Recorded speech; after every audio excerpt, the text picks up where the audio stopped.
Fala galera, tudo bem? William Gross aqui. Hoje estamos no segundo episódio do Ócio Criativo e eu trouxe uma pessoa muito especial, uma lenda do mercado de marketing digital no Brasil, um cara que me abraçou aqui no mercado do Rio Grande do Sul depois que eu voltei para cá, que é o Jonatas Abbott da Dinamize. Bom, muito obrigado. Eu fico lisonjeado e constrangido com esses elogios, assim, porque quem abriu o teu caminho foi tu mesmo, né? O teu talento, a tua postura, teu empreendedorismo, tua empresa, o teu trabalho que tu faz no litoral, né? Abriu essas portas e é um prazer pra gente ter te conhecido e estar fazendo algumas coisas juntos aí com a Anamid, com a Dinamize, enfim. Eu tenho 56 anos, né? Sou sócio, diretor executivo, CEO, a gente chama também, eu e meu sócio, Alan, na Dinamize, que é uma empresa que tem uma plataforma de marketing digital, que atua no mercado desde 2000 e estou muito feliz de estar aqui. Pô, que coisa boa, cara. Quando eu te convidei, né, foi porque o nosso podcast ele é focado em inteligência, especialmente inteligência criativa, né? E todo profissional que eu vejo, que eu me espelho, que são pessoas que atingem níveis muito altos de mercado, né? E que ao mesmo tempo conseguem manter essa criatividade, essa essência, né? De buscar coisas novas e inovar no mercado. É algo que eu quero trazer, é alguém que eu quero trazer para cá, para a gente bater um papo e trocar essa ideia, trocar figurinha e etc e tal. Então fala um pouquinho para mim. Um pouco da tua trajetória, né? Acredito que boa parte das pessoas que vão assistir o episódio não te conhecem ainda, né? Eu atuo num mercado onde geralmente é mercado mais imobiliário, o mercado de hotelaria e construção civil, né? Então eu gostaria que tu pudesse te apresentar um pouquinho e falar um pouco da tua trajetória. Vou fazer isso, mas se tu me permitir, para não esquecer, vou fazer uma colocação, porque nós participamos de um evento contigo ano passado, aqui no litoral, sobre o mercado imobiliário, né? Teve uma palestra do Melnick, não foi isso? Foi, Felipe Melnick. É isso Melnick, né? E para mim foi inesquecível, cara, porque o litoral é impressionante, né? Acho que Xangri-Lá tem a maior arrecadação independente do estado hoje, né? Autônoma. E a gente estava falando um pouquinho sobre isso, sobre a envergadura dessa economia no litoral, que se fortaleceu muito a partir da pandemia e do fenômeno dos condomínios, né?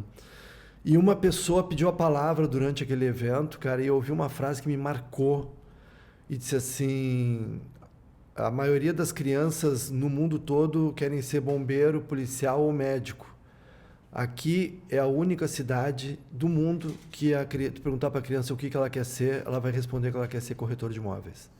Eu achei isso, cara, espetacular, porque o corretor de imóveis, assim como o vendedor, em geral, ele tem um preconceito em cima da profissão, né?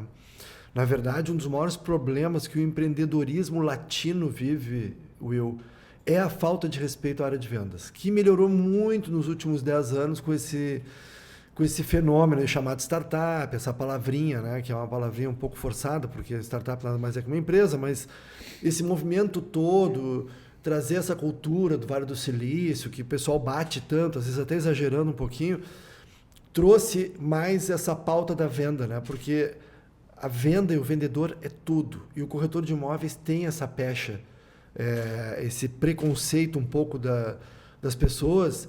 E eu achei lindo, cara, ouvir aquilo, sabe? Que a criança aqui sonha em ser corretor de imóveis, porque, óbvio, vê os pais, os tios, os primos, os amigos ganhando muito dinheiro numa economia muito vibrante. E é uma realidade, né, cara? Eu sei porque eu não só vivo nessa realidade como atuante no mercado, né? A gente atua muito forte nessa parte. Eu acho que 62% dos nossos clientes são do mercado imobiliário ou construção civil. Então, é basicamente quem sustenta o meu negócio, né? Mas eu tenho amigos, né, que saíram muito de baixo, que eram caras que batalharam muito e hoje estão muito bem no mercado, que tem casas em condomínio que eles constroem para vender ou que eles já constroem empreitando para terceiros que investem, né? Então, o mercado daqui, ele te dá oportunidade, né? E o corretor de imóveis, com essa pegada do vendedor, é quem faz essa oportunidade, essa roda girar, né? Mas vamos voltar um pouquinho, então, vamos falar da tua história, mas eu achei muito legal a minha história é uma história de vendas, né? De vendedor. Eu, na verdade, tive uma infância muito boa, uma adolescência também. Meu pai era diretor nacional do Banco do Brasil. Então, eu era classe média alta, com 3 irmãos da minha mãe, mais 2 meio-irmãos que eram do primeiro casamento do meu pai. Então, família grande. Só que, o que aconteceu? Eu estudava em colégio particular, mas meu pai desenvolveu um câncer por causa do cigarro, e esse câncer levou quase 5 anos, e carregou, como todo câncer, ele costuma carregar a família inteira para o buraco, tanto financeiro quanto emocional, né? E isso fez com que eu tivesse um comportamento muito ruim, viu? Eu fiquei muito perdido, assim, muito... passei na URGS, né? Comecei a estudar jornalismo, depois mudei para propaganda, fiquei 10 anos na Universidade Federal, na área de comunicação, mas não me formei. Faltou 2, 3 cadeiras e a monografia, né? E durante a faculdade, o início da faculdade, eu acabei me tornando um fotógrafo, depois sócio de um estúdio de fotografia com outros 2 fotógrafos. Na verdade, era uma grande produtora ali, que produzia shows, vídeos, design e fotografia, né? Trupe Produções. Basicamente, eram 9 sócios quebrados que se juntaram para formar um estúdio quebrado num bairro cool de Porto Alegre chamado Bonfim, bairro boêmio, né? Num sobrado. Então, era tudo que eu queria, aquela coisa romântica, queria viver da fotografia, do jornalismo. Eu fumava, eu sentava na máquina de escrever no diretório acadêmico da universidade, escrevia artigos para o jornalzinho da faculdade, polemizava, me sentia fumando na máquina de escrever, assim, um Ernest Hemingway, né? E eu queria viver da fotografia e eu não consegui porque eu era um péssimo vendedor, né? Então, eu atendia muito modelo, assim, e shows, casamento, fazia de tudo, né? Na verdade, eu fiz um pouco de tudo, tá? E me chamava para fazer, eu fazia. Eu fui recreacionista. É muito engraçado porque eu fui recreacionista na festa de aniversário de uma empresa da Grande Porto Alegre. E agora eu sou vizinho aqui na praia de condomínio do cara que era CEO dessa empresa quando eu fui recreacionista, né? Então, deu uma volta grande. Que loucura. Eu fui borderô de teatro, eu vendi motosserra, eu fiz o que dá, fui motorista, carregador de caixa. Eu fiz um pouco de tudo nesse período que a família quebrou e que eu não sabia o que fazer da vida, meio rebelde, revoltado, né? Uma infância muito riquinha ali e tal. E quebrei o estúdio porque não sabia vender. Então, o modelo perguntava quanto é que era uma fotografia, eu respondia R$10.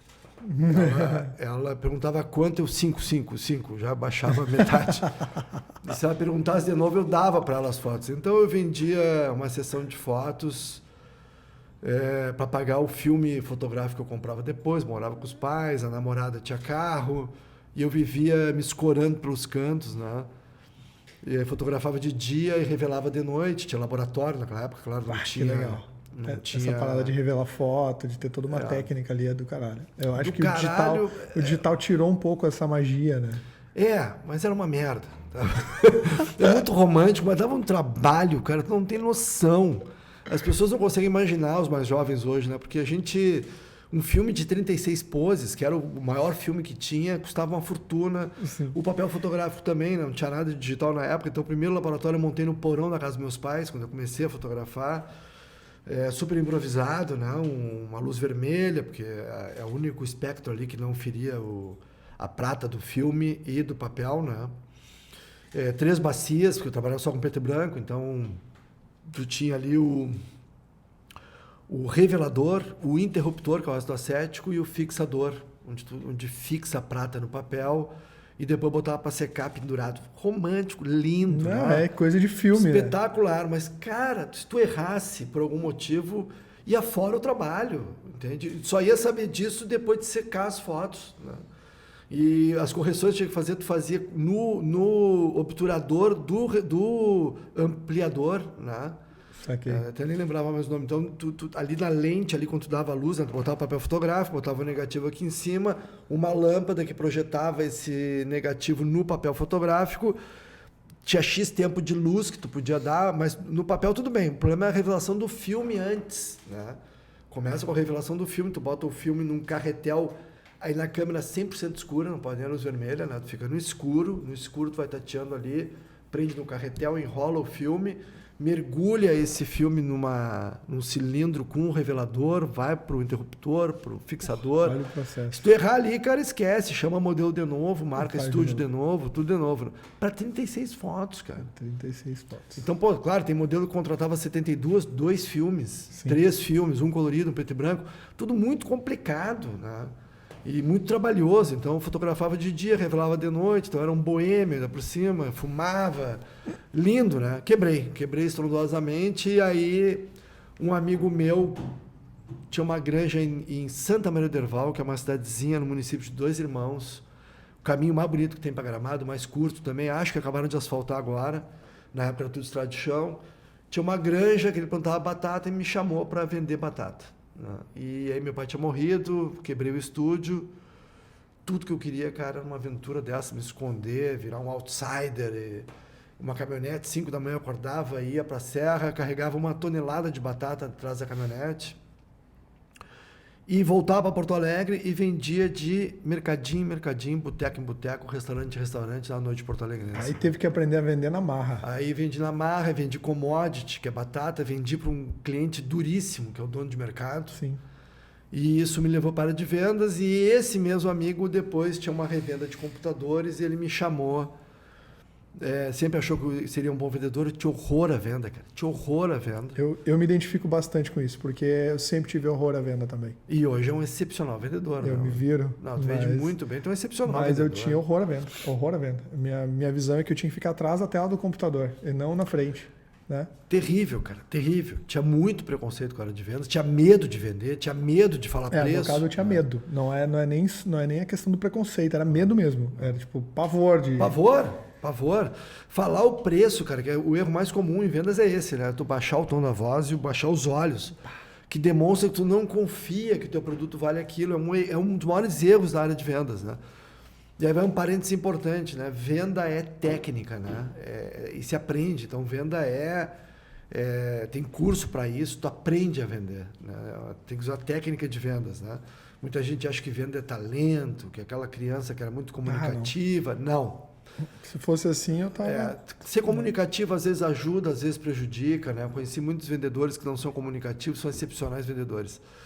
Então foi isso, cara. Eu fui para informática e depois eu tive uma grande encruzilhada na minha carreira, porque eu fui me destacando muito rapidamente como vendedor, depois como gerente comercial, né? Vivi muito a explosão da informatização da família brasileira e mundial, claro, porque houve 2 fenômenos muito importantes da tecnologia, né? O primeiro foi no início da década de 90, eu vivi intensamente isso, que foi a explosão do personal computer, né? Ninguém tinha computador, ninguém tinha celular, e começou a surgir então o XT primeiro, depois veio o 286, o 386, o 486, o Pentium, quem já é um pouquinho mais velho vai lembrar, né? E eu vivi as feiras de informática, tanto em Porto Alegre quanto em São Paulo, que as famílias iam para as feiras nos shoppings e saíam monitor, desktop, impressora. Era um carro, era a compra de um carro. Era a né? compra de um carro. E instalava em casa, e aí começou a informatização da família e da pequena empresa, que deu o terreno para a explosão da internet da metade da década de 90 em diante, especialmente nos anos 2000, a explosão da internet, porque houve primeiro a computadorização, né, a informatização da família e da pequena empresa.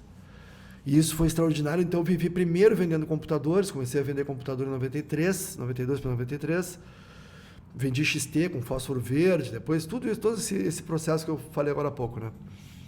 E aí, em 95 para 96, eu recebi 2 convites. Eu tinha me destacado muito já como um gerente comercial e recebi um convite para ir para uma distribuidora de informática, que era um dos melhores mercados da época, que vende peças de computadores, e para ir para um provedor de internet que ninguém sabia direito o que era, né, na época, mas já tinha fila para conseguir user e tal. E eu estudava já na URGS e na Universidade Federal e tinha tido uma aula sobre o que era a internet e achei que aquilo seria a próxima bola da vez. Foi puro intuito, assim, né? E aí aceitei esse convite. O meu chefe, então, na época, na Voyager, que era um dos primeiros provedores do Rio Grande do Sul, era o Alan Luz, que atualmente é meu sócio e toca a empresa comigo, a quem eu chamei quando eu tive a oportunidade na Dinamize, né? Então, o início da minha carreira para a internet foi exatamente esse.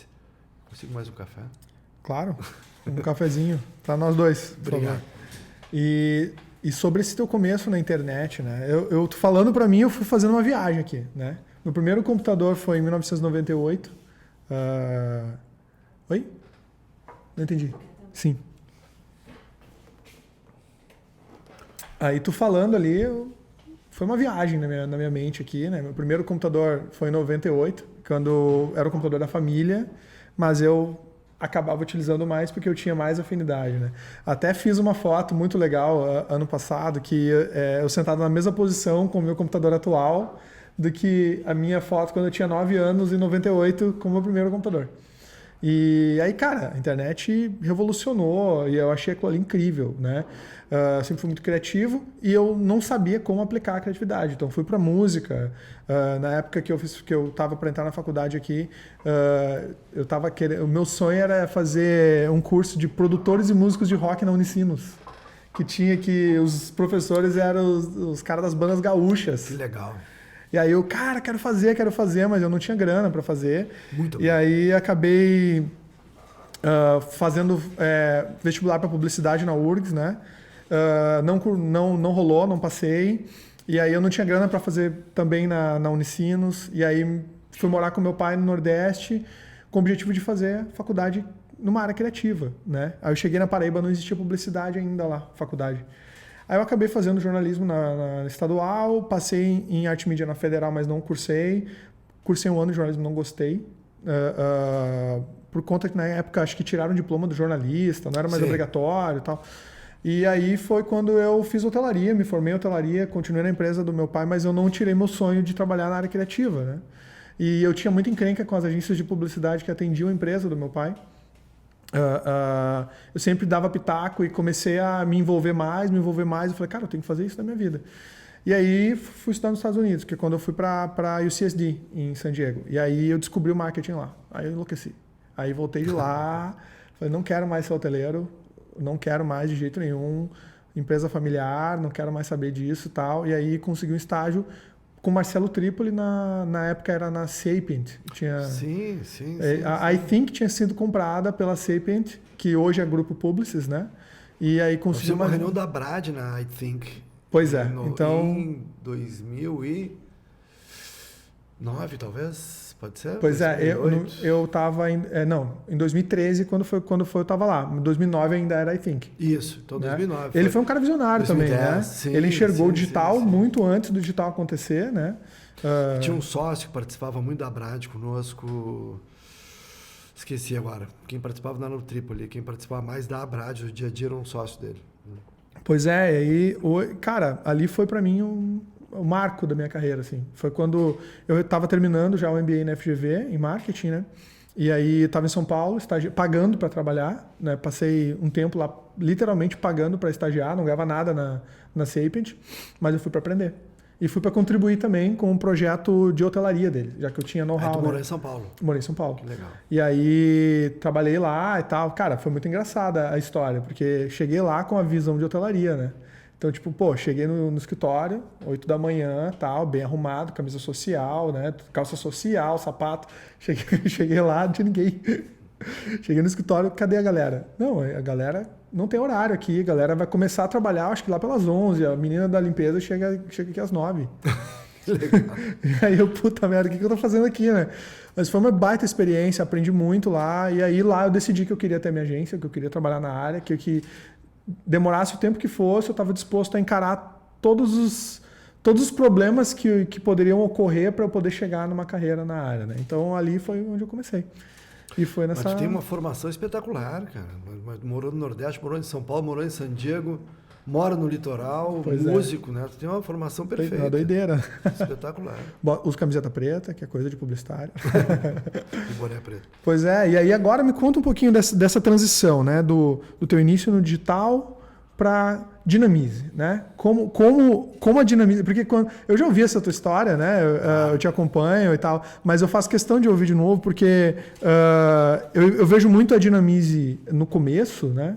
Muito parecido com o que a gente faz hoje aqui, né? Tipo aquela ideia de tu desbravar um mercado, de entender as nuances desse mercado e criar um produto premium dentro desse mercado, né? É assim que eu enxergo a Dinamize. Premium não no sentido de um produto para poucos, mas sim premium no sentido de maturação de produto mesmo, que vocês exploraram muito o produto ao ponto de que, cara, eu não digo que está à margem de erro, mas assim, pouquíssimas, mínimas falhas que podem ocorrer dentro do produto de vocês ao longo desse tempo todo, né? Então, tu consegue me dar um pouquinho desse panorama, dessa mudança, né, do início do digital para como a Dinamize é hoje? Claro, só vou contar uma coisa curiosa na minha carreira, que quando eu recebi esses convites para ir para a distribuidora ou para o provedor, foi 95 para 96, eu havia passado no concurso da Petrobras. E a família tinha ficado muito orgulhosa, porque eu era o cara das batatas, do bordeiro de teatro, o cara perdido, né? Tentou ser fotógrafo e tal, a família estava meio desesperançada com o meu futuro. E quando eu passei no concurso da Petrobras, para distribuidora, para a BR Distribuidora, na área de vendas, né? Eu passei muito bem, eu estudei muito e passei em 7º lugar, eu acho. Né? Demoraram uns 2 anos para chamar, mas me chamaram bem nessa época, né? E aí, cara, quando eu contei para a família que eu ia mandar a BR Distribuidora Petrobras as favas e ia para o mercado de internet, a família quase morreu.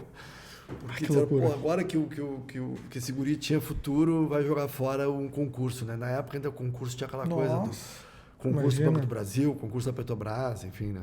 O peso, né? Que decisão difícil, né? Aí eu realmente resolvi ir para a internet, né? Mas a Dinamize, cara, a Dinamize nasceu em 2000 como uma agência e na época, bem nessa época da estouro da bolha da internet, que é 2000, as agências faziam de tudo, né? Registravam domínio, hospedavam site, faziam software, faziam site, faziam de tudo um pouco, né? E a Dinamize não era diferente, mas ela não teve uma trajetória muito errante, tanto que em 2005, quando eu e o Alan compramos 66% da empresa, não havia mais nenhum sócio fundador da Dinamize, né? Tinha o Júlio César Vicente, um empreendedor que eu já conhecia da Plugin e que me convidou para uma consultoria de marketing que virou um convite para ser sócio. E aí eu chamei o Alan, que tinha vendido o provedor dele, para o Terra, e para ele colocar a grana que a gente precisava no iniciozinho, e eu entrei com capital intelectual, com relacionamento. Afinal, eu vinha de um trabalho em São Paulo, no Brasil, São Paulo, Rio, Minas, onde eu fui diretor comercial da Matrix, que é um grande provedor, era um grande provedor na época multinacional. Fui morar fora, meu filho tinha recém-nascido, depois voltei, quando eu voltei, então voltei com uma rede muito boa, né, que eu usei na Plugin, e foi um grande case que eu tive, o primeiro top de marketing foi a Plugin. Então, quando eu cheguei na Dinamize, eu tinha já uma rede de contatos nacional, uma rede de canais pessoais meus, assim, no Brasil inteiro, muito importante, uma carteira de cliente muito importante, uma experiência muito grande que me deu o meu quinhão de capital na Dinamize, né? E aí, quando chegou na Dinamize, eu eliminei todo o portfólio, porque no provedor que eu trabalhava, que era a Plugin, os clientes já usavam muito lista de e-mail, né? Mas era uma coisa burra.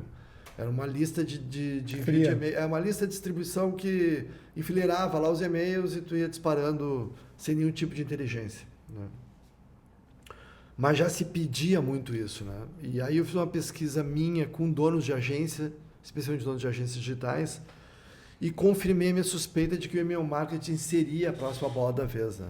Isso foi em 2005. E aí eu eliminei todo o portfólio da Dinamize e foquei a Dinamize no e-mail, né? Mas o software dela era muito ruim, muito ruim. E a gente conseguiu tocar com esse software. Ele era ruim, mas claro, para o mercado que usava uma lista burra, ele tinha valor, suas qualidades, né? Tinha valor. Então a gente conseguiu vender bastante. Isso foi até 2011, mais ou menos, quando a gente quase vendeu a Dinamize. Chegamos a assinar um MOU com a Local Web na época e estava praticamente vendida, graças a Deus não vendemos. E qual foi o motivo dessa desistência? Acabou trocando toda a diretoria da Local Web, não sei qual foi o plano que eles tiveram, entrou um CEO profissional e o negócio não andou, né? Mas estava até assinado um pré-acordo com eles, né? E foi muito bom porque a gente, de lá para cá, na verdade, cresceu muito mais e ganhou muito mais dinheiro do que se tivesse vendido na época para eles, né? E é claro que é uma grande empresa, seria um belo negócio, mas foi muito bom a gente não ter vendido. E aí, quando a gente não vende, a gente percebe que os nossos concorrentes estão sendo comprados por empresas gringas, né? A gente tem um achado ali que me foi apresentado sócio de um concorrente nosso, que era diretor de tecnologia de um concorrente nosso, que é o nosso atual diretor de tecnologia, né? O Maurício Martini. E aí a gente consegue trazer ele para Dinamize, ele vem morar no Sul e acaba casando com uma colega de trabalho, tem filhos hoje, então acabou se estabelecendo no Sul conosco. E a partir da vinda dele, a gente toma uma das decisões mais difíceis que um empreendedor pode tomar no mercado digital de venda de software SaaS, que é Software as a Service. Qual seja? É coragem. Muita coragem, cara. Coragem. Que é, operando um software, tu desenvolver um outro 100% do zero. Né? É muito difícil. Tomar decisão é muito difícil fazer isso, tanto que a maioria das empresas que eu conheço não fazem. Inclusive, nosso maior concorrente no Brasil não fez isso. É um dos seus maiores problemas é não ter feito Sim. isso. Né? E a gente, quando decidiu fazer com o Maurício, a gente adotou, tomamos várias decisões técnicas importantes ali. Na primeira, foi utilizar a linguagem Go, Golang, que é uma linguagem do Google, uma linguagem de vanguarda, que Netflix, Uber e outros players mundiais usam. Transferimos toda a nossa estrutura para fora do Brasil, então a gente globalizou a empresa em 2011. Né? E criamos um software que é a grande... E essa decisão, essa criação de um software do zero, ela já foi uma decisão tomada pensando em concorrer com as empresas globais. Né? E com o aperto que começava a se fazer em cima do spam, que é um movimento muito importante, internacional, que fez com que muitas empresas reduzissem seus volumes. Né? Então, foi um movimento que nos afetou muito, mas que trouxe muita qualidade e resultado para o e-mail marketing, especialmente. Né? E desculpa te interromper, mas eu acho que dá para simplificar um pouquinho mais essa parte. Eu sei que ela é técnica, né? Tu tá falando de linguagem, de programação, etc e tal, mas talvez para a galera que está nos assistindo, a gente simplificar um pouquinho, porque eu acho que isso é muito interessante, porque eu acho que é a virada de chave, né? É o segredo do sucesso do software de vocês. O né? segredo de uma empresa é o produto, tá? Claro que fora o produto tem uma série de coisas, né? Sim. Esse movimento que a gente fez, eu falei e-mail marketing, só para fechar, tá? O pessoal tem que entender que o e-mail marketing foi o berço do inbound marketing e da automação de marketing digital, né? O e-mail segue sendo o grande gateway que une todas as pontas da automação e da comunicação automatizada por SMS, por WhatsApp e e-mail, mas o e-mail segue sendo o centro, né? Tu falou, desculpa. Não, a gente pode dar o corte ali, não tem problema. Eu falei da questão de trazer essa linguagem um pouco mais simplificada em relação a essa questão do e-mail, né? A gente tem, por exemplo, dentro do mercado que eu atuo, né, o e-mail, a galera enxerga ainda de forma negativa, né? O que é um absurdo. Que, por exemplo, para o mercado imobiliário, a gente tem números que os e-mails têm uma taxa de conversão muito mais efetiva do que outras mídias que a gente utiliza muitas vezes. Né? E eu já ouvi tu falar em algum local... A gente estava falando sobre a importância do produto para vendas. Pois é, aí eu já ouvi falar que o segredo de sucesso de vocês é o motor de disparo, que eu acho que é aí onde vem essa questão do produto de vocês, né? Então, isso é uma coisa que eu bato muito, tá? Porque a gente, cara, infelizmente o Instagram hoje traz um conteúdo muito ruim, né? Muito fake, tem muito empreendedor de palco, né? Que se chama aqueles caras coaches ali que nunca tiveram case de sucesso na vida e estão dando dica no Instagram e até em livraria, né? Então, tem aquele livro, né? Acho que é um livro que fala os 10 hábitos do empreendedor de sucesso, por exemplo. Tem vários. E as pessoas se desviam um pouquinho do que realmente interessa para uma startup ou para uma empresa, enfim, ter sucesso, né? E eu vou te falar uma coisa, cara. Se para uma empresa ter sucesso, ela tem, claro que precisa de várias coisas, mas o berço é o produto. Né? Cara, que nem churrasco. Se tu comprar uma carne ruim, tu pode ser o melhor assador da face da terra que tu não arruma. E se tu comprar uma carne muito boa, tu tem que ser um gênio para estragar. Tu pode assar ela até no asfalto que ela vai ficar boa.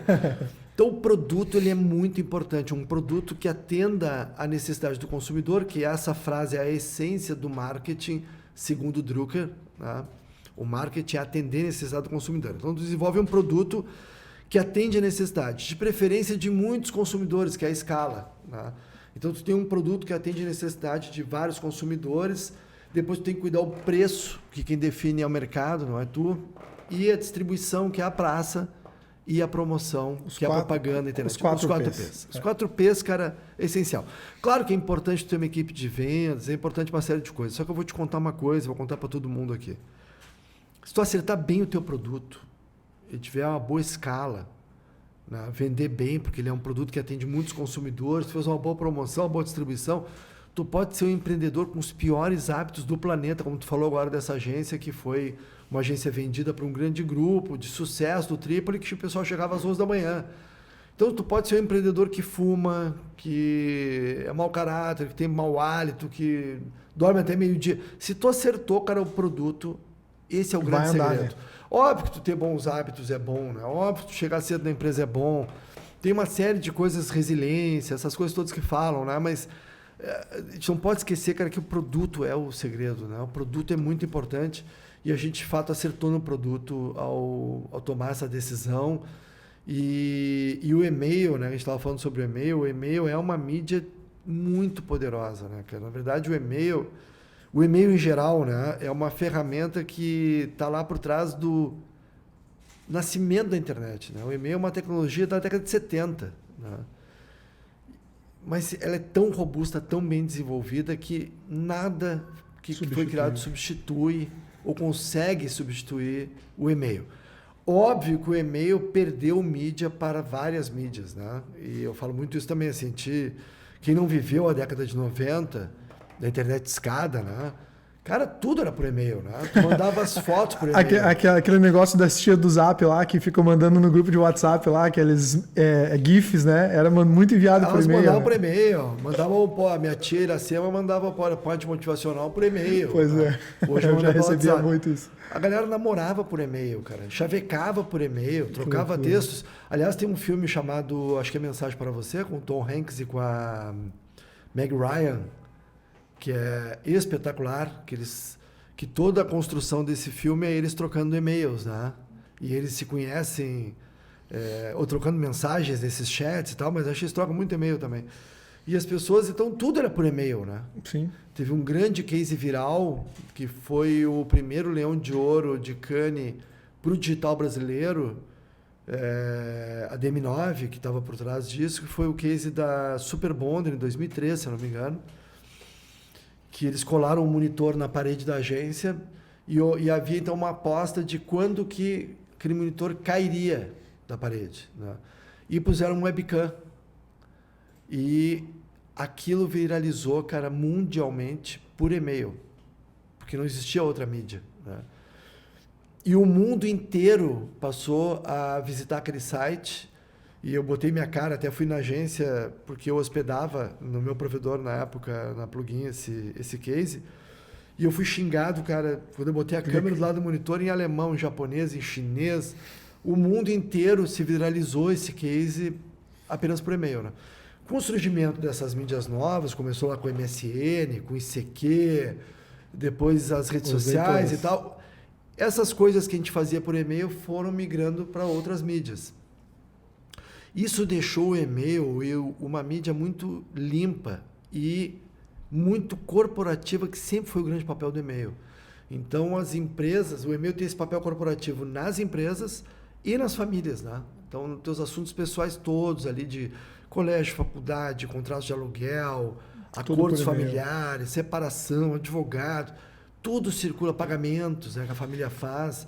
Tudo circula muito aonde? No e-mail. Então, o e-mail ficou limpo e ele ficando limpo, o e-mail marketing que é enviado por ele ganhou ainda mais poder.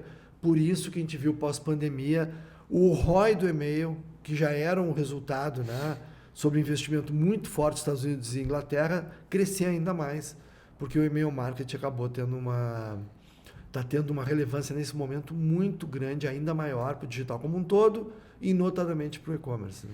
Pois é, e é uma coisa que vem gerando algumas barreiras, né? Porque justamente, como tu citou anteriormente ali, tem sempre os gurus ali que ficam falando, que jogam essa informação rasa, né? De que o tráfego é a solução, só que os caras não sabem o que é tráfego. Eles não entendem que tráfego é tráfego, é o caminho, né? É uma ponta, é um caminho que te leva do A ao B, mas não é o produto, não é a solução. O tráfego é um meio. Exatamente. Né? E o e-mail não deixa de ser um meio muito importante dentro de todos, acho que dentro das réguas ali de relacionamento, né, o e-mail é o que norteia, né?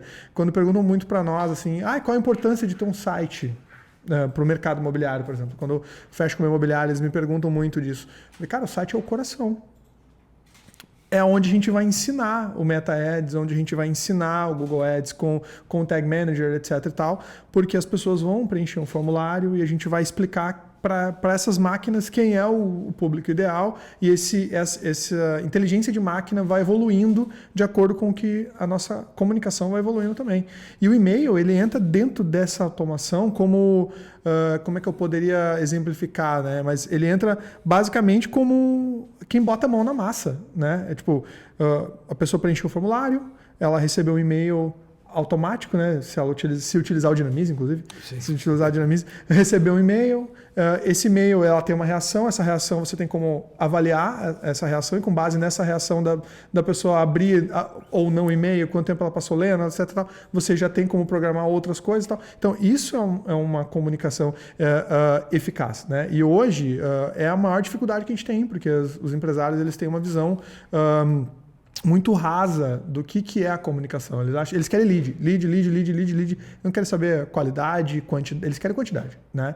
Então, eu estou puxando essa régua para que tu possa explicar de forma bem simplificada o que é a Dynamize, o que é o produto de vocês, né? Já que falou bastante de produto, eu acho que isso é muito legal de falar, porque é um produto muito importante e que muitas vezes as empresas não têm maturidade ainda para entender o que é. Então, acho que simplificar ajuda. É muito importante que as empresas tenham em conta que elas viraram reféns das Big Techs, né? E ao deixar esse tráfego todo dos seus clientes e dos seus leads na mão das redes, ela perde poder, inclusive, sobre a inteligência desses dados, né? E a grande relevância que tem o nosso produto, e ele traz muita luz sobre a importância da própria base de dados da empresa. Todo o futuro da internet diz respeito a tu deter e controlar uma grande base de dados, que é entender justamente o comportamento do teu consumidor. Não só no e-mail, mas no telefone, no WhatsApp, no SMS e nas redes sociais, e tudo isso fazer parte de um CRM da empresa. Detendo uma base de dados, o meu produto, o nosso produto da Dynamize, justamente é uma plataforma onde tu sobe esses dados, né? Nome, telefone, e-mail, etc. E a partir desses dados tu vai se comunicar de forma independente com a tua base. Então o nosso produto ele representa a independência em relação às Big Techs. E essas Big Techs hoje estão muito caras, né? A palavra-chave está muito cara, o anúncio, o banner lá está cada vez mais caro, porque concentrou muita audiência em poucos players e aí a demanda e oferta fica tudo muito caro. E então, usando um produto como o nosso, uma plataforma de automação de marca digital, tu pode construir uma régua de relacionamento, que é justamente a partir da entrada do teu lead, uma visita no teu site ou na tua loja, ele recebe um e-mail de boas-vindas. A partir do clique nesse e-mail, ele recebe um segundo, um terceiro, ou recebe um SMS com uma promoção ou com um desconto para que ele volte à loja física ou para que ele compre no e-commerce, né? Aí ele está no e-commerce, ele abandonou o carrinho, o nosso software reconhece que ele abandonou o carrinho no site, porque está ligado ao site, e automaticamente manda um e-mail com os produtos que ele abandonou, com produtos correlatos, para que ele volte para o carrinho e administre essa compra online, né? Para ter uma ideia, tem e-commerces que são clientes nossos que 70% do seu faturamento vem do e-mail marketing, né? Então o e-mail é uma ferramenta muito poderosa. Claro que para ele funcionar, tu tem que ter previamente uma base de dados. E aí eu venho alertando muito, cara, as lojas de rua, como as que tem aqui na Paraguaçu, né?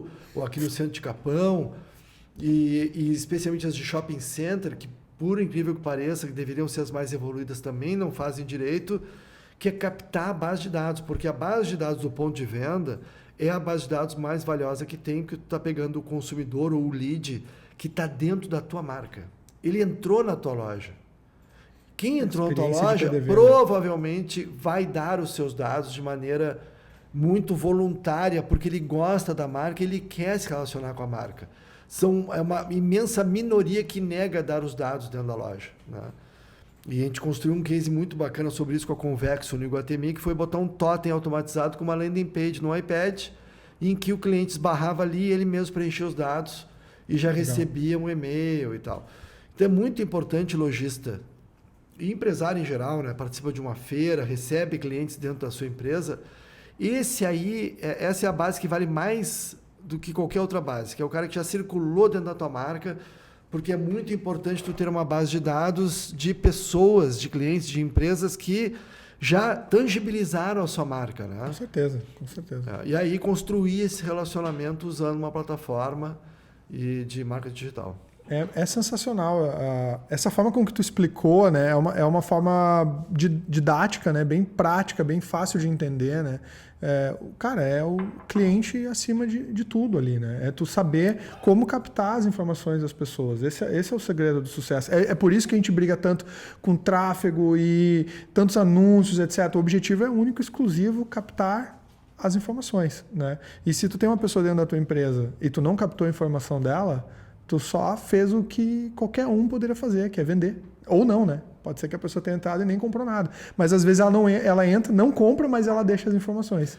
E ela vira um cliente posterior. E né? depois tu vai ter, através do comportamento dela em relação às comunicações que você faz, uma inteligência em cima do perfil de cada consumidor, tu vai segmentando essa base, né? Com quem compra mais sapato ou bolsa, né? Vamos pegar a Jorge Bischoff, por exemplo, que é nosso cliente, né?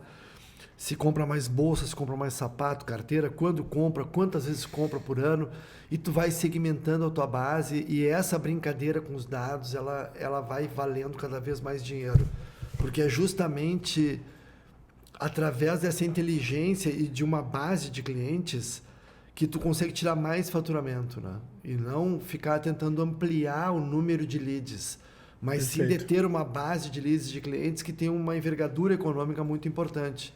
E ao não se comunicar e não engajar e não se relacionar com essa base, está entregando isso para os teus concorrentes. Perfeito. Porque algum concorrente vai fazer isso e ele vai reter mais e vai estimular mais a compra do que você, né? Pois é, eu venho de uma escola muito interessante, que é a hotelaria. Né? Na hotelaria, a gente naturalmente tem a cultura de pegar informações, porque é obrigatório. Né? O hóspede chega no hotel, ele tem que preencher a FNRH, né? Ou seja, de forma digital. Tem hotéis que fazem pré-check-in, tu já preenche digitalmente e tal. E aí vem as OTAs, a Booking, a Expedia, a Decolar, e eles já... Opa, peraí, essas informações ficam com a gente.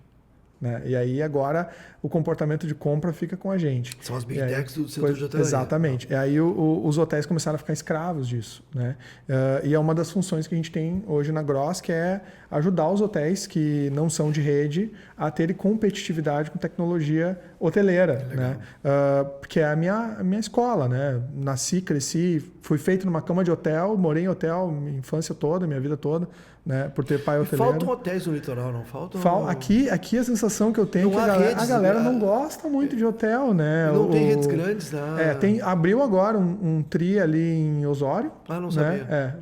Muito recente. E é isso. O resto são hotéis de famílias, né? Mas tu vê a demanda que tem hoje, né? Pois cara? De gente que vem no fim de semana, os shows, Planeta Atlântida. Mas isso é por conta da cultura ultrapassada de que o litoral é só verão, né? A gente provou isso. Acabou a pandemia, o pós-pandemia está aí, né? A gente já está praticamente 3 anos pós-pandemia já, né? No 3º ano pós-pandemia, e não tem baixa mais de movimento. Claro, a gente tem o pico absurdo no verão. Não é só né? inverno, no litoral também não é só a gente tem um pico no verão, claro. obviamente, né? Mas o inverno aqui é muito bom, não tem baixa mais. Sim, tanto que franquias, grandes empresas estão vindo para cá todo dia. Está faltando os hotéis. Está faltando os hotéis. Né? E tanto que a gente, a Gross, que eu não atuo com nenhum hotel aqui da região, todos de Gramado, até Jericoacoara a gente tem cliente.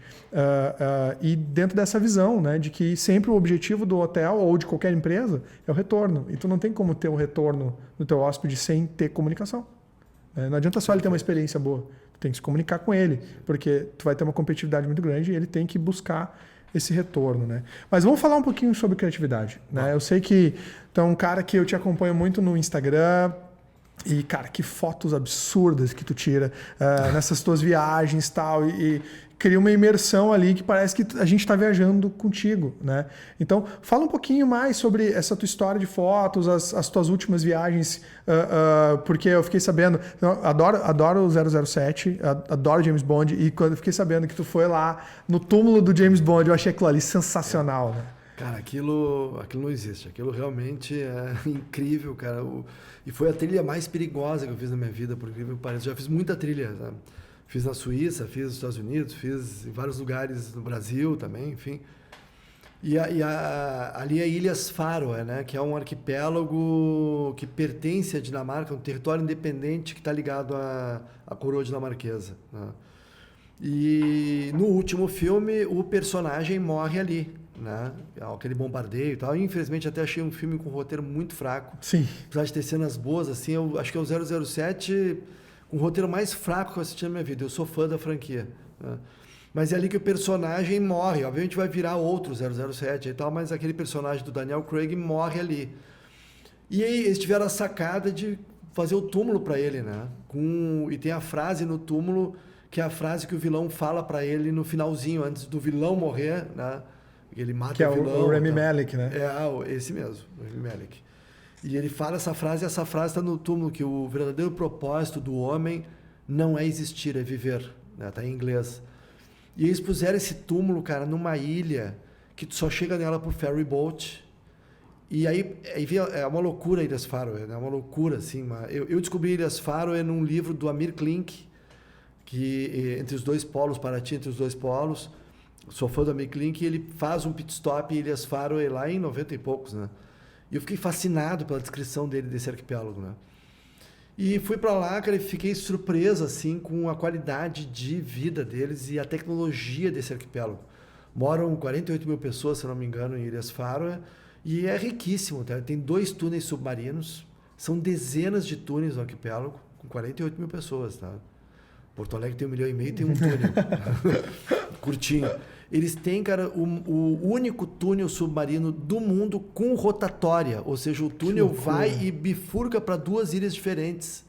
Um túnel de quilômetros, né, submarino. Né, e que cobra a ida, cobra a volta. O aeroporto todo automatizado, não tem nem pessoa para o check-in. Que loucura, cara. Eles vivem muito da pesca, mas eles têm fazendas de salmão e de bacalhau com 1 milhão de peixes. Com círculos no mar, nas baías. Cara, é um negócio que caiu assim como diz aqui no sul, né? Caíram os buteados do bolso. e aí tu pega um ferry boat, cara, só tem 2 ferries por dia para essa ilha do James Bond. Cabem 12 carros nesse ferry, e na volta, inclusive, a gente perdeu o ferry para voltar, porque voltamos a pé, voltamos sem carro, tivemos que deixar o carro lá e trouxeram para a gente depois, porque os moradores têm prioridade, né? Então é uma ilha que não tem ligação por túnel nem por ponte. E essa ilha, cara, que tem 2, 3 comunidadezinhas com 10 casas, 12 casas, então mora muito pouca gente, tem 3 túneis.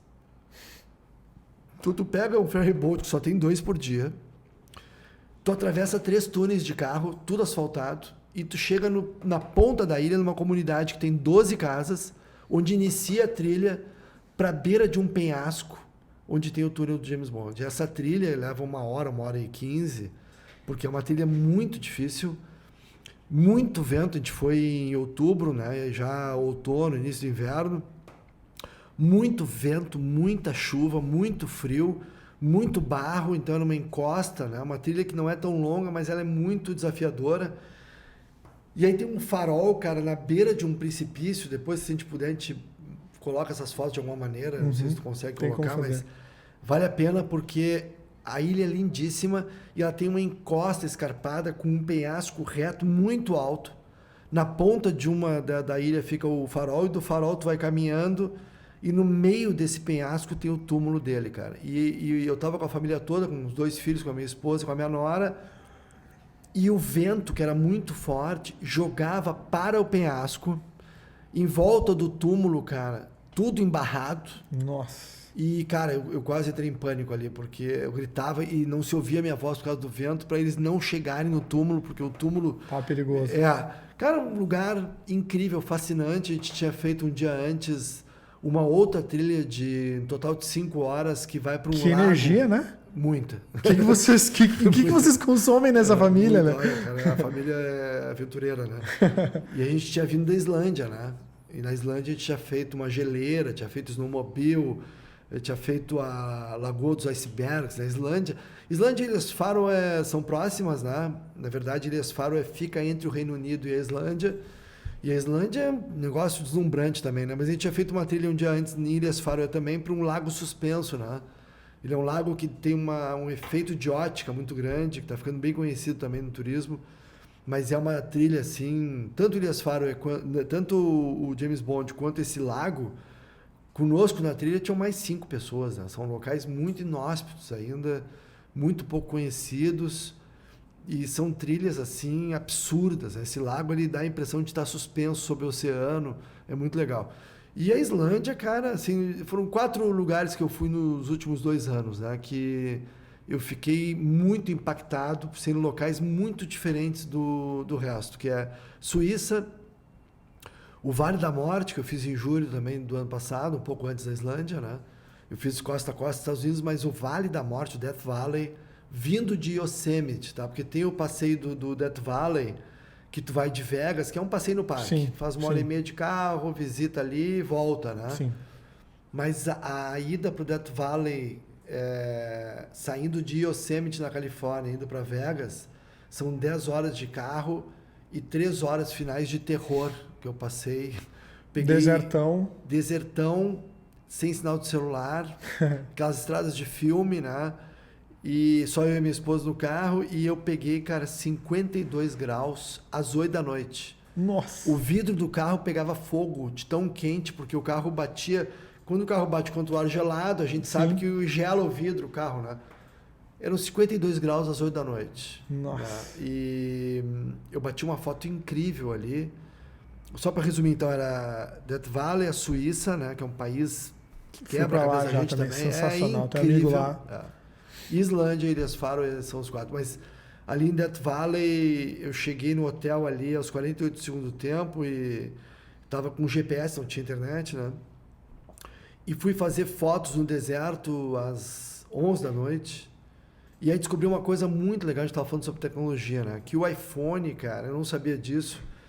Quem tem os iPhones mais modernos, acho que do 12 para cá, ele tem o modo noite, né? Que é um modo que tu tem que ficar imóvel ali, porque ele fica 3 segundos, né? Uhum. Quem já imobilizou ele melhor vê que ele vai até 10 segundos no escuro, assim, chega a pegar as estrelas do céu e tal.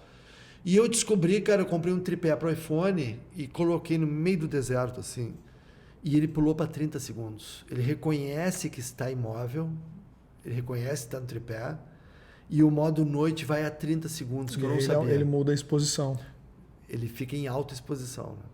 E aí eu fiz uma foto incrível, cara, do céu do deserto. Com né? o telefone. E isso me ajudou depois a fotografar a aurora boreal na Islândia, usando essa mesma técnica, né? E descobri mais, tá? Que a aurora boreal, tu caça ela com o iPhone. Ou com o Android. Um aplicativo. Com o Samsung. Porque as câmeras dos celulares hoje em dia, elas têm esse modo noturno que capta muito mais informação à noite do que teus olhos são capazes de enxergar. E a aurora boreal fica muito mais nítida nas fotos do celular do que a olho nu. Né? Sim. E isso foi uma descoberta maravilhosa na Islândia. Então, tu vai caçando, apontando o celular para o céu, né? Então, tu vê nos aplicativos, sites, tem a aurora boreal, saiu, porque a aurora boreal, na temporada de aurora boreal, que vai, especialmente outono e inverno, onde a atividade solar é maior, e para quem não sabe, a aurora boreal é o resultado da emissão de raios, de grandes emissões de raios solares que dão a volta na Terra. E especialmente nos polos magnéticos, ela, no norte e sul, ela tem esse efeito, né? Retém um pouco ali essa onda solar e dá esse efeito luminoso. Então, e ela tem quase todos os dias na alta, mas às vezes dura 3 minutos, 4 minutos, 5 minutos. Então, por isso que muita gente vai e não consegue ver. Com o celular tu consegue mapear. E o celular te ajuda a caçar, porque te ajuda a identificar que tem. E aí lá em Death Valley, em Nevada, lá perto de Vegas, eu consegui fazer uma foto incrível, cara. E aí eu tava com muito medo já ali, porque o deserto assusta, né? É um silêncio absurdo, não tem vento. Um calor horrível. Um calor incrível. E eu sabia que tinha bicho ali, né? Tem coiote, por exemplo, né? E, cara, eu tô no asfalto, tem absolutamente nada, somente esse hotel, né? Por quilômetros ali, a única coisa que tem, tanto que chamam esse hotel de oásis, porque é a única coisa que tem no meio do nada. É típica pessoa que morre em filme de terror, né? Exatamente. O abobado, o idiota, o abobado que vai fotografar sozinho, lá no meio do asfalto, do nada, vem o monstro e pega o cara, vem o assassino, o zumbi, sei lá o que ele vem.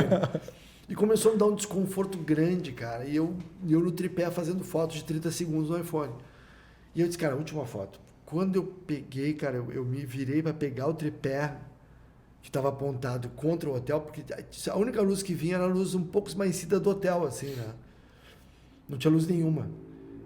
E aí, cara, eu olho e contra a luz do hotel passa um coiote. A trote, assim. Entre eu e o hotel, eu devia estar a 20 metros do hotel, então a 10 metros de mim, entre eu e o hotel, passa um coiote. E eu não sabia se eu pegava a câmera, se eu ligava o carro, se eu fugia, morrendo de medo, cara, daquilo. Foi uma experiência incrível, cara, incrível. Não é à toa que o nome é Death Valley, né? É. É uma parada perigosa mesmo, né? Depois eu descobri que o coiote até ele não representa tanto perigo para o ser humano, mas se estiver ferido e tal, né? Mas nunca se sabe. Eu vi um Firefox, cara. Eu vi um Firefox em Londres. E aí eu achei, eu falei... A raposa. Eu falei, tô bêbado? Eu tô vendo coisas. Mas a minha esposa também viu. Eu falei, não tem como não ter acontecido. Foi... Qual é o nome da praça, cara? Não me lembro o nome da praça agora. Mas a gente estava cercando uma praça de madrugada, assim, era bem tarde. Tinha saído da Piccadilly Circus, a gente se perdeu a pé. E aí a gente passou do lado dessa praça. E aí a gente viu a raposa de fogo passando por dentro do Hyde Park. Foi no Hyde Park. Enorme. Enorme, é. A raposa passando no Hyde Park ali. Eu falei, tu tá vendo isso também? Ela falou, tô vendo. Eu falei, caralho, isso é real? E eu, putz, que loucura. E era o Firefox igualzinho do navegador. Era aquela cor, alaranjado e tal. Lindo, lindo, lindo. Foi uma experiência Londres é uma diferente. Cidade incrível. Incrível. Viajar mexe muito com Mexe a gente. muito. Eu fui para a Suíça também. Eu fazia alguns mochilões. Né? Eu morava ali perto de Recife. Eu morava em João Pessoa, perto de Recife. Recife, Lisboa, 7 horas de voo. Né? E era mais barato do que para Porto Alegre. Então eu fiz numas dessas aí. Eu visitei um amigo que estudou comigo nos Estados Unidos. Ele era da Suíça. E aí, cara, a gente juntou uma galera do mundo inteiro. Da Coreia do Sul, da Itália. E eu, brasileiro, lá no meio da galera. E aí fui para a Suíça, a gente visitou várias cidades, tal. A gente pulou no rio de Bern, fez aquele trajeto que a galera faz no verão, quando sai do trabalho e usa o rio como meio de transporte, né? Porque a água boia naquela água, é a água dos Alpes, tal, lindo lá. A gente fez toda essa doideira aí no verão europeu, né? Incrível, os rios, cara, da Suíça, as pessoas... A gente toma água, né? Pura água. Tem né? gente que volta do trabalho para casa no rio boiando com uma bolsa. Isso é sensacional, eu vi isso na prática. Cara, é inacreditável. Zurique, o centro de Zurique, as pessoas tomam banho de rio, não é qualquer pessoa, é a população em geral. O rio é transparente, cara, é um negócio incrível. E uma coisa que chamou muito a atenção na Suíça e também na Dinamarca e na Islândia, Ilhas Faroe, cara, é a civilidade, né? Ali tu vê assim a vida como ela deveria ser para todos no mundo. O bem-estar, o transporte público, o respeito, a civilidade, o dinheiro, né? O dinheiro no sentido de ter valor, né? Então, Zurique, por exemplo, essas cidades todas, tu tem água em fontes públicas. Tu não compra garrafa d'água como a gente compra, né, cara? Isso é um absurdo. Tem fontes de água pela cidade inteira. Acho que praticamente todas as cidades da Europa são assim, né? Tu leva a tua garrafinha e vai enchendo ela pela cidade com uma água maravilhosa, né? Sim. Então, é uma judiaria, cara, porque a gente volta e vê, assim, um caminho que o nosso país, assim como outros do terceiro mundo tomaram, né? Que é um caminho que parece sem volta. Tu não vai conseguir nunca chegar nesse nível de qualidade de vida que eles têm. E a qualidade de vida que eu vi, o respeito às pessoas, a diversidade na Islândia, Reykjavik, na Islândia é um país que tem 360 mil habitantes, impressionante. A Suíça, impressionante. A infraestrutura de transporte, tu consegue ter uma vida... O coletivo funciona, o coletivo, né? Tu não precisa ter carro, né? A bicicleta tem um valor muito grande, a Dinamarca também, muito pujante isso, né? E aí eu conversei muito com garçonete, com taxista, com motorista de Uber, enfim. Eles têm uma vida, cara, que se aproxima muito da vida do rico. Em termos de acesso à cultura, a transporte, a lazer. Então, Zurique, tu tem o lago ali, todo mundo usufrui do lago, dos rios, da cultura. E tu olha aquilo assim, cara, é incrível, né? A Europa eu tenho uma visão interessante, né? Porque por ter morado muitos anos no Nordeste, em algumas cidades diferentes, eu morei em Maceió, morei em Campina Grande, morei em João Pessoa, eu vejo que a gente está muito longe, obviamente, de países desenvolvidos como a Suíça, etc. e tal, mas um dos motivos pelo qual eu voltei para o Sul, né, porque eu tenho uma filha, agora tenho duas, né, quando eu voltei eu tinha uma filha só, mas é a possibilidade de você ter praças na cidade e poder aproveitar. Como aqui em Capão da Canoa a gente tem isso. Né? De poder andar na rua tranquilo, com equipamento, com equipamento, etc. E não ter dor de cabeça. Né? É o interior em geral, né? Enquanto lá infelizmente, apesar de eu sou louco por João Pessoa, é uma cidade incrível, muito desenvolvida. Eu acho que do Nordeste, em poucos anos, vai ser a melhor cidade disparado para se viver. Muita gente está se mudando para lá porque o custo de vida ainda é baixo, apesar de ser uma capital. Né? Mas aquilo que nós temos aqui em relação à segurança, em relação à cidade em si ser focada mais no coletivo, né? Uma besteira, mas que eu reparo muito cara, que a gente tem calçada, né? E muitas cidades do Nordeste simplesmente você não tem. As pessoas não pensaram nessa questão da calçada, para que as pessoas possam caminhar e transitar ali, porque as pessoas, por conta da segurança, só usam carro e moto. Aqui nós temos calçada. O país, cara, conseguiu, né, a partir dali do Juscelino, acabar com as ferrovias e com essa... e a segurança também acabou favorecendo um país que... o país do carro, né? Pois é, tentou americanizar o negócio. A tua independência, ela está muito ligada ao automóvel, né? Pois é. É uma pena isso. E então, assim, para a gente finalizar o nosso podcast hoje, né, eu gostaria de te pedir o que tu espera, né, para 2024 na tua vida profissional, na Dinamize e para o mercado em geral. Quais são as tuas expectativas e insights, né, que você poderia compartilhar com a gente? Que eu sei que tu é um cara que está por dentro, tu está muito por dentro, tu tem acesso a coisas incríveis que a maioria das empresas, por questão de maturidade, muitas vezes ainda não tem. Então, o que tu pode contribuir para nós com insights para 2024? Puxa, você estava falando da Marta Gabriel agora há pouco, né? Eu não sou o melhor cara para isso, tá? Porque eu sou um cara muito da segunda-feira de manhã, eu foco muito na venda, na escala, no que existe no mundo real, né? Gosto muito da Marta, gosto muito de ouvir ela falar sobre o futuro, ela participou de um podcast nosso, espero que ela possa vir aqui um dia também. Aí tem outras pessoas importantes no mercado, como o Dado Schneider, que analisa muito o comportamento das gerações, né? E essas pessoas podem falar um pouquinho mais, acho talvez de perspectiva do que eu sou muito, muito pé no chão. Isso é bom por um lado e por outro me limita um pouco na visão, tá? Mas uma coisa que também me incomoda muito é assim, NFT, metaverso, Bitcoin e inteligência artificial, né? Foram as 4 buzzwords que pautar os últimos 4, 5 anos. Né? E isso não é bom. Né? De forma geral não é bom, porque a gente pega o Brasil, que é um país essencialmente de classe C e D, e de micro, pequenas e médias empresas, e eu vi entidade aí falando para o seu associado, montando palestras sobre metaverso, quando o associado sequer tem um site direito. Né? Então, eu sou muito da segunda-feira de manhã, o site é algo que a gente não ouve mais falar em palestra, em evento, e virou um drama. Né? Muitas agências hoje não fazem mais, estão focadas em conversão, em rede social, e o site virou um grande drama, tá? Porque o site é muito importante, ele é uma ancoragem importante, é um destino importante, é a tua independência em relação aos Big Techs, e é difícil hoje tu planejar e executar um bom site, é muito difícil. E está mais difícil porque ninguém mais fala sobre isso, e deveriam falar. E ao contrário, eu falo que tu nem precisa de site, né? Precisa ter um metaverso, e a gente sabe que não é bem assim, né? Então, eu me preocupo muito com isso e espero que as pessoas consigam... É muito importante tu acompanhar as novidades, mas é muito importante separar uma coisa da outra, né? A inteligência artificial, ela é ferramenta, né?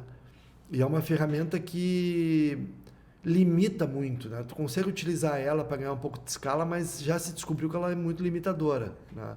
E aí vem um grande ponto para mim, que é a criatividade. Eu acho que a criatividade seria a grande dica que eu dou para as pessoas para se diferenciar do seu concorrente. Nós estamos muito focados em dados, medição. A inteligência artificial trouxe a gente também muito para os dados, e o mundo todo vive uma grande crise, cara, de criatividade, né? Os filmes estão focados nas grandes franquias, blockbusters, e tu não vê mais, cara, grandes diretores ou grandes filmes com grandes roteiros independentes, e que a gente tinha uma pujança muito grande na década de 90. Talvez tenha sido uma das décadas mais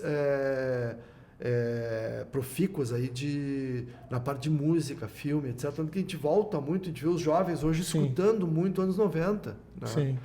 Então, a gente vive no mundo todo uma crise de criatividade. Quem apostar nisso, na minha opinião, quem investir nisso, como é o caso da Dinamize, na questão das banheiras, da banheira que pois a gente a gente nem citou, né? Que aquela banheira ali foi em Gramado, parou o Gramado Summit. Né? Que loucura foi aquilo. Que ideia sensacional, né? Para vocês entenderem o que é a banheira da Dinamize, tá? A Dinamize botou uma banheira no evento e a galera tomava um banho de dinheiro, uma chuva de dinheiro. Botava uma roupa muito legal e fazia um vídeo legal. O negócio foi sensacional e parou o Gramado Summit e vários outros eventos que vocês participaram com a banheira, né?